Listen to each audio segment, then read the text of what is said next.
काश्मीरी. अरे कमी वापर पण अस्सल वापर. MDH काश्मीरी लाल मिरची पावडर.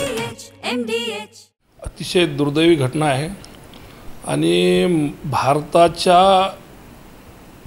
म्हणजे नावाला कलंकित करणारी घटना आहे. हे लोक कुठून येतात, कसे आले, कसे येऊ शकतात, या लोकांना कोण बढावा द्यायला लागले आणि यावर सरकारचे पावलं काय आहेत हे जनता विचारते. आज आपण इतका जे ढोल पिटतो आपण सगळ्या गोष्टीचा, तर मग याचं उत्तर काय दिलं किंवा काय देणं अपेक्षित आहे जनता बघती आहे.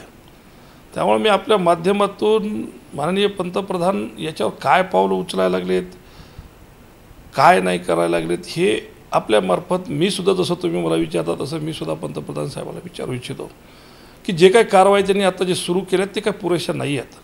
त्याचं उत्तर त्याच पद्धतीनं दिलं पाहिजे असं सर्व भारतीयांचं म्हणणं आहे की या पद्धती याला उत्तर कुठंतरी मिळालं पाहिजे. रोजच्या रोज आम्ही आता किती दिवस या आतंकवादी हल्ल्यामध्ये मरत राहणार आणि आपण त्याच्यावर किती कारवाई करतो. एखादी कारवाई या 10-15 वर्षामध्ये 10-12 वर्षामध्ये एक कारवाई केली म्हणजे झालं आहे, आतंकवादीचा खात्मा झाला असं नाही आहे. वास्तविक पाहता अजूनसुद्धा काश्मीर खूप झेलतं आहे, खूप करतं आहे. मग त्याच्यावर काय ठोस पावलं उचलणार आहेत हे बघितलं पाहिजे. आणि मी तर म्हणतो की ठोस पावलं त्यांनी उचलले पाहिजे, जे की उचलणं झालेत. अजून कुठल्याही प्रकारचं पावलं उचलल्या गेलेली नाही आहेत.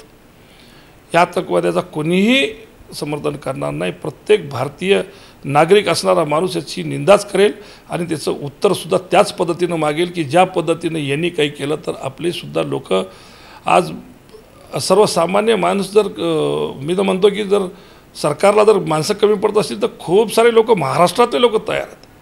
ज्याला मराठा म्हणतो आम्ही, ते मराठा लोक सगळे तयार आहेत.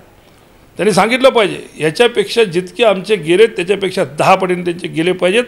हे आमचं मत आहे. माझं MDHचा किचन किंग मसाला किचन मध्ये असला तर आपण काहीही बनवू शकतो. वांग्याचं भरीत, आलू गोबी, भेंडी मसाला आणि भरपूर काही. MDH